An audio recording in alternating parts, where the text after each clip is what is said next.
My parents broke up when I was just 6 years old. They got married young, but after the honeymoon phase ended, they started to fight a lot. Both of them were working overtime to pay bills that were piling up while also paying for their student loans. The year that they were supposed to get a divorce, my mom found out that she was pregnant. For reasons beyond my understanding, they decided to give their marriage one last try. This was a big mistake because my earliest memories of my childhood are of my parents yelling at each other as loudly as possible. Every morning would start this way. My mother would go off on my dad for not cleaning up after himself and not helping around the house, while my dad would counter with complaints about my mom's cooking abilities and how she was a good for nothing woman. He would have an issue if she made pancakes, toast, or waffles because no matter what she did, he just wasn't in the mood for it. He would always compare her with his mother and say how he wished he had never married her. She would counter by saying that she should have married a richer man and that she regretted having a child with him. This was pretty much every day. Sometimes I would just try to block out the noise in the background playing with my food, but it did leave a lasting impression on me as it sort of made me realize that both of them kind of blamed me for why they could not leave each other. My dad would purposefully come back home late at night so he would not have to spend any time with me or my mom. If my mom complained about feeling overworked, he would snort and tell her how his job was more important than hers. If I ever wanted to play with him, he would be okay and nice to me for 30 minutes, but beyond that, he would start to get irritated and scold me for being so needy. I was just a child at that time, but I remember him saying that to me so much that even now as an adult, I'm afraid of coming off as needy with other people. Slowly, our home life became even worse as time went on. My mom would spend her evenings drinking, while my dad would come home drunk from the bar and stomp off to the couch just to pass out. Both of them started missing work since sometimes they would not even wake up on time to get me ready for school. The weekends were much worse as I spent so many evenings hungry because both of my parents were too intoxicated or hungover to cook or even order takeout. It was a never ending cycle of chaos and neglect. I understand now that what my parents did could put them up in jail, but at that time I had no other adult around to protect me. My teachers would sometimes talk to me and later call my parents to have a conversation, but since there was no evidence of physical abuse on me, no one really cared enough to call CPS. As I grew older, I became the unofficial mediator between my parents every time they would fight. Mind you, I was still a child, but I thought keeping the peace at home was somehow my responsibility. I knew what my parents disliked about each other, for example. My mom hated that my dad never picked up his socks or towel after himself, so I started doing that every day, thinking this would result in fewer fights. I knew my dad hated my mother watching loud TV on the couch, so before my dad came back home every night, I would urge my mom to lower the volume.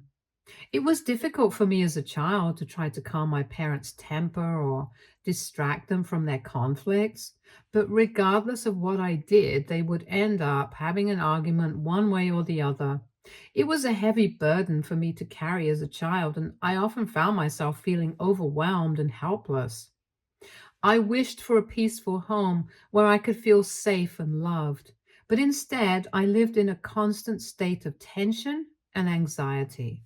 On several occasions, I have even witnessed my parents get into a physical fight, and then my mother would lock herself in the bathroom for hours to save herself. One night, their fight got even worse. My mother threw a glass bottle at my dad straight to his face, and he started bleeding from his nose. My mother yelled at me to call 911, and some of the things have been blocked out, but I do remember the police questioning me about the fight. CPS was finally called, and my parents got a verbal warning that next time this would happen, I would be taken away. They pretended to care in front of the officers, but I doubt whether they genuinely did. They did talk to me later after everyone left and promised me that they would work to become better people. However, their promise didn't last long. Despite their efforts to salvage their marriage, it was clear that my parents were not compatible. They had different priorities, values, and communication styles that clashed at every turn. I could see the toll it took on both of them as well as on me. Thankfully, when I was 13, they finally decided to end their marriage for good. It was a relief in some ways, knowing that the constant turmoil would finally come to an end. But it also marked the beginning of a new chapter filled with its own challenges and adjustments. I had to split my time between my parents' separate homes. My mother got child support from my dad and looked for a job to support herself and me. In the beginning, it was really difficult for her to find one, but my uncle, her cousin, helped her get a desk job as a secretary where she worked for several years under a kind and patient boss who paid her quite well. I met her boss and his family several times during work parties, and I'm still really grateful that he had decided to hire my mom, as it genuinely saved our lives and helped pay for everything around the house. My dad, on the other hand, spiraled into drinking more and more, like there was no tomorrow. This is why I dreaded my visits with my dad, because he would either be passed out drinking or he would bring a strange woman into the house to hook up with. It was extremely uncomfortable and I hated it. However, I didn't have much choice as I was afraid of revealing this to my mom, since this would start another one of their huge fights and I was just tired of it all. Throughout the years, my dad has had different long-term girlfriends every year. He dated the first one for a year, the next one for 6 months, and the third one for 3 years straight before cheating on her. I have noticed a pattern in his dating history, as they are single mothers with one or two children. My dad dates these women and gets extremely close with their children. He posts their pictures all over social media and even celebrates birthdays with them. Meanwhile, my mother would have to remind him about important days in my life, like my birthday or prom days, as he would sometimes forget all about it. He would also always force me to mingle with his girlfriend's children, urging me how they are going to be my future brothers and sisters. As you can imagine, I absolutely hated this habit of his. I mean, I understand that my dad was single and was free to date whoever he wanted, but he would always pretend to be this responsible parent in front of other children while neglecting his one and only child. I remember when my school organized a father-daughter dance, I had an inkling that my dad would find an excuse to not attend, and as expected, he did. My mother tried to talk some sense into him, but he kept insisting that one of his girlfriend's kitchens needed some repairs.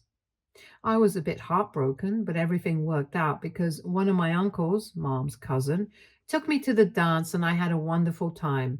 As I started growing up and my dad kept dating, he would ignore me more and more. He stopped letting me come to his place, telling my mother how he would be out all night drinking or partying, and my mother rightfully didn't argue. Things became even worse when one fine afternoon my dad called me out of nowhere to ask if I was free for dinner that night. I excitedly agreed, thinking maybe he was finally missing me and wanted to spend some one on one time with me. Now, imagine my surprise when he came to pick me up in an expensive car, honking loudly outside our house. I ran out to see him sitting next to a blonde woman, and there was an older guy sitting at the back. Later during dinner, my dad introduced me to his latest girlfriend, Gina, and her son, Robin. Robin was 5 years older than me and looked less than enthusiastic to meet me. Gina did smile at me, but kept our conversations to a minimum. Throughout the dinner, my dad kept raving about how great his relationship with Gina and Robin was going, and how proud he was of Robin for playing such good football and apparently carrying his whole team to the season win. At one point, Robin even gave a toast to my dad, saying that he had never seen his mother happier with any other man. Clearly, my dad and Gina were in love, all blushing and were all over each other. Hence, I was not surprised when a few months later my dad told me that he was getting married to her. He invited me and my mom as guests, and we were happy to be there until I noticed that Robin was my dad's groomsman. My dad and he were laughing side by side, chatting like two best friends. I felt this weird sense of jealousy and anger, and I guess my mother must have noticed my expression because she gave me a hug. Throughout the wedding, I watched my dad celebrate with his new family and act like this was his very first marriage. He never even once called me for a family picture. The only time he came over to me was to ask my mother and me if we were enjoying ourselves. I felt so invisible, like I didn't belong in his life anymore. As the evening wore on, I became more and more quiet, trying to process the whirlwind of emotions swirling inside of me. I couldn't understand how my dad could be so happy and carefree while I felt like my world was crumbling around me. Robin seemed to effortlessly fit into my dad's life, effortlessly slipping into the role of his son. When it was time for my mother and I to take leave, my dad didn't even hug me goodbye. I think that was the last time I saw my dad, laughing and dancing with his new family. After that, I didn't bother to contact him much. This is how I realized that unless I texted or called him, he didn't really miss me. Several months passed, and although he would continue to send child support, he never once bothered to check in. When it was time for me to go to college, I made sure to choose the university that would be furthest from the city, even though my mother didn't want me to go so far. I wanted to run away from that miserable place and all the bad memories. I did hear from my mother how my dad had turned his life around completely and had a much better job now and had stopped drinking. It wasn't until months after I had already started college that I received a call from my dad. He told me how surprised he was that I was such a big girl now. I snorted because I wasn't really surprised that he had never noticed anything about me. He continued to ask me about mundane things here and there, trying to make a conversation, and then launched into a speech about how Robin had secured a good job, which was incidentally the same city as my university. He mentioned that he would be coming over with Gina to visit Robin and thought it would be a wonderful idea to meet me as well. I told him that it was fine, but he kept insisting, and eventually I agreed. I probably should not have, but as much as I hated to admit it, I miss my dad. Regardless of his relationship with my mother, I wanted both my parents to love me and treat me like a child. I deserved to be seen, and I hoped that my dad would eventually grow to see that. The evening we were supposed to meet at a cafe near my university, I was all dressed up and excited. However, hours passed and I sat alone in the cafe sipping my coffee and looking at the door, but my dad never showed up. I kept calling him, but there was no answer. I told my mother, so she called him as well, worried that maybe something had happened to him. 3 hours later, my dad called me back to inform me that he was caught up with watching a football game with Robin and lost track of time, which is why he could not make it to see me tonight. It felt like a punch to my stomach hearing him so casually saying this, as if I had not just spent the evening excited to finally meet him after so many months. In the background, I could hear Gina and Robin chatting excitedly, so he was clearly still with them. I told him how I had sat alone in the cafe for hours, and he replied that I should have left after the first hour when he didn't show up, and tried to give his usual lame apologies. I was so pissed that I just disconnected the call and blocked him. He must have called my mother, but she supported my decision, telling him how he had clearly failed as being a father to me. I cried a lot that night, but the next morning I felt both guilty and sad about what had happened. I guess my mother's anger and words must have gotten through to my dad, because when I opened my mail app, I was surprised to see a long email from him apologizing to me and begging me to unblock him. He wrote how he never thought his actions could affect me so much and promised that he would do better. I didn't unblock him because I knew I could not keep doing this to my mental health.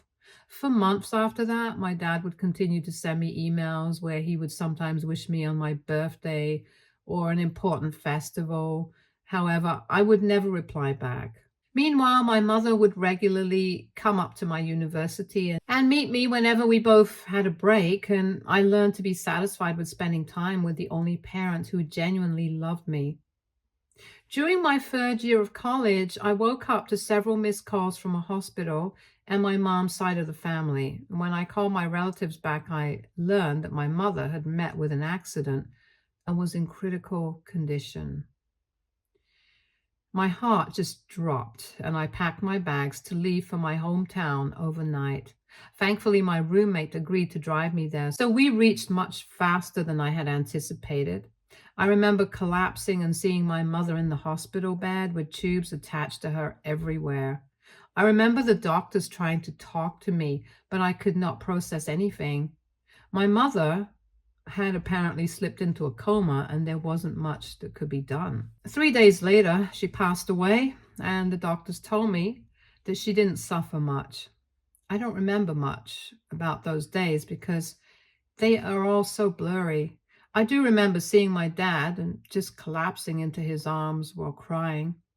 At that moment, I didn't care about my anger for him and was just grateful that I had someone's shoulders to cry on. Surprisingly, my dad took charge and made sure my mother had a wonderful funeral. Robin and Gina tried their best to be there for me, the best that they could. Mom's relatives would regularly show up with cooked meals, ensuring that I was eating every day. I would just lie in bed, unable to move or eat or sleep. I don't know how I survived those days, but looking back, somehow I did. When it came to reading my mother's will, she had made sure that everything she owned, like the house and her car, which were all paid for, would all be going to me. Her savings account fund was enough for me to finish college without worrying about taking any loans. My dad also agreed to pay for any additional costs if needed, so I had nothing to worry about. I didn't want to sell the house at that time, so I agreed to give it out for rent to a nice couple, and it became a source of income for me. I decided to keep the car for myself as it could help me get to and from my part time job. Eventually, I went back to my university as I was missing out on a lot of classes. My dad would regularly call and message me to ensure that I was doing okay. It was so hard for me to go on living without my mother, and suddenly everything around me felt hollow. My classmates helped me get back on track with my assignments, and my university professors were quite understanding for the most part. During this time, I did get to know Gina and Robin much better as they would come with my dad to visit me during the weekends. For the first time, I started to feel like my dad was treating me like his family, as he would take me out for football games and dinner. In the beginning, I never really noticed anything negative about Gina, but as time passed on and I started to spend more time around her and her dad, I noticed how she could be a teeny bit judgmental and dramatic. She would argue with my dad like a teen and get angry if he didn't do something exactly like she wanted. For example, if we were coming back from a game and she wanted pizza while we all wanted burgers, she would sit in the driveway pouting and refuse to come inside the house until my dad would agree to order pizza. If my dad refused or complained about how much money she was spending on nails and hair, which was thousands of dollars, by the way, she would threaten to divorce him. She would also comment on other girls' dressing choices, casually saying derogatory terms. It really bothered me because as a young woman myself, I didn't want to judge or put down any other women for their outfits. Then she would turn around and tell me how she was the popular girl in her high school and how girls these days couldn't compare to her peak self. It was so cringy that I would have to bite my tongue to not reply with anything rude and would just simply nod. When Robin got a girlfriend, Gina got even nastier. If I was ever invited to any family dinner where Robin was also bringing his girlfriend, Gina would constantly ask rude and uncomfortable questions to the poor girl, like how many men she has slept with and if she is using a condom, because according to Gina, women are out to baby trap her son. Robin would just be uncomfortable throughout this, and if he ever confronted his mother later about this cringy behavior, she would burst into tears and complain to my dad how she only meant well and she's only looking out for her baby son, but he doesn't care. This is pretty much how I knew that Gina was someone I needed to avoid as much as possible without my dad finding out. Whenever he would come to visit me, I would ask him if he and I could spend some time alone, and at first he would agree, but Gina would constantly call him and disturb our time. Later, I found out that she was tracking his phone through Find My Phone and would call to check up to see if he was really with me or with some other woman. A year passed, and when my mom's death anniversary arrived, I was a wreck. My dad and I had decided to spend the whole day together so we could visit her grave and then later go out for lunch. I was quite clear to him that it was a very vulnerable day and I did not want to spend time with anyone else. However, despite my wish, he showed up with Gina, who looked like she was out on a fun road trip. She was constantly munching on chips or playing music. At one point, when I was silently crying because I was missing my mom while going through her photos on my phone, Gina asked me why I was still crying for my mother when it had already been a year since she had passed away. She emphasized the word year as if it was just ridiculous of me to still miss my own mother. This really pissed me off, but I did not want to say anything, hoping that my dad would stand up for me. Sadly, he didn't react at all. Next, when we arrived at my mother's grave with the flowers I had bought, Gina refused to come outside and told my dad and me that we needed to come back as soon as possible since she could not handle the heat. I remember thinking, what was even the point of her coming if all she was going to do was complain?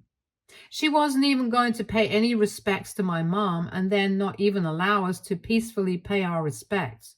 We were just 5 minutes late when she started to call my dad's phone, signaling that we needed to wrap up things quickly. I gave up and walked back to the car silently. When it was time for lunch, Gina decided on Chinese food because it was her favorite, although neither my dad nor I were fans. Nonetheless, my dad gave in as usual. Overall, the day was unfolding completely opposite to what I had anticipated. I found myself eating very little at the Chinese buffet, and Gina must have noticed.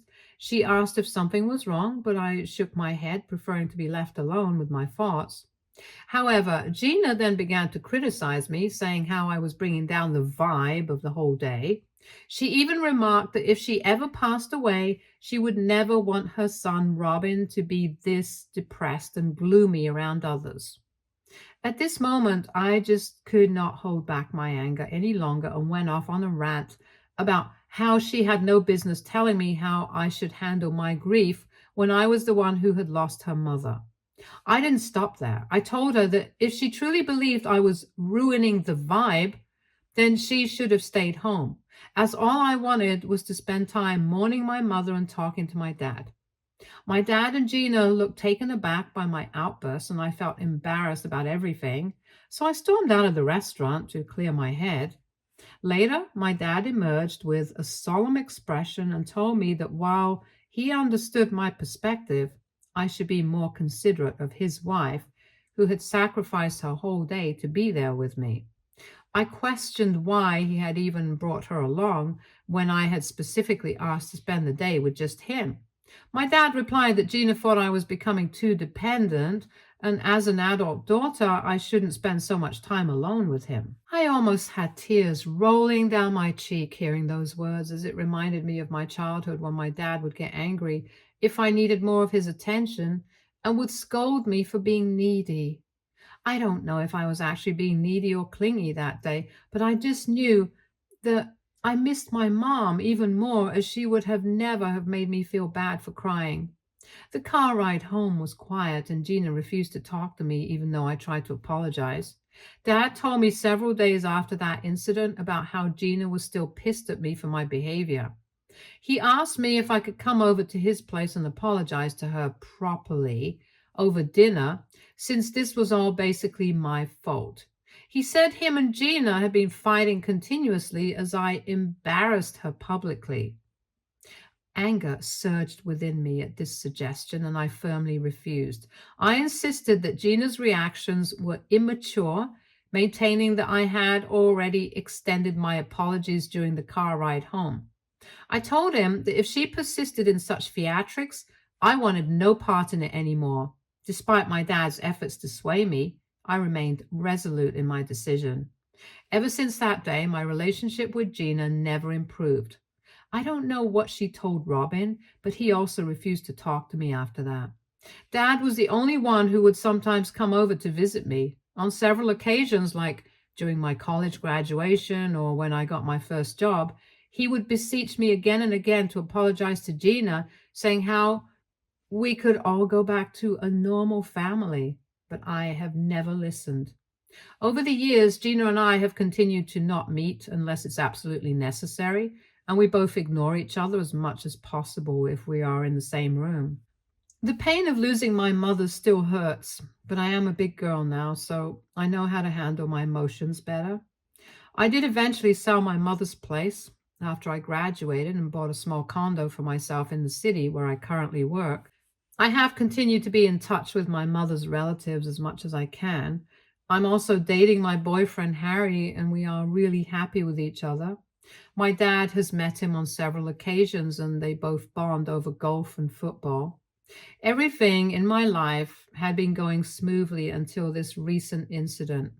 My dad was about to turn 50, and because this was such a huge milestone, I wanted to throw a birthday party for him. Weeks before his birthday, I asked him if he was okay with it, and he was more than happy, telling me how he wanted to bring Gina and Robin along and how he was hoping that this birthday party could help repair the relationship between all of us. I doubted it, but I didn't want to argue with him again, so I told him that since so many years had passed, I was open to it if Gina was okay with it too.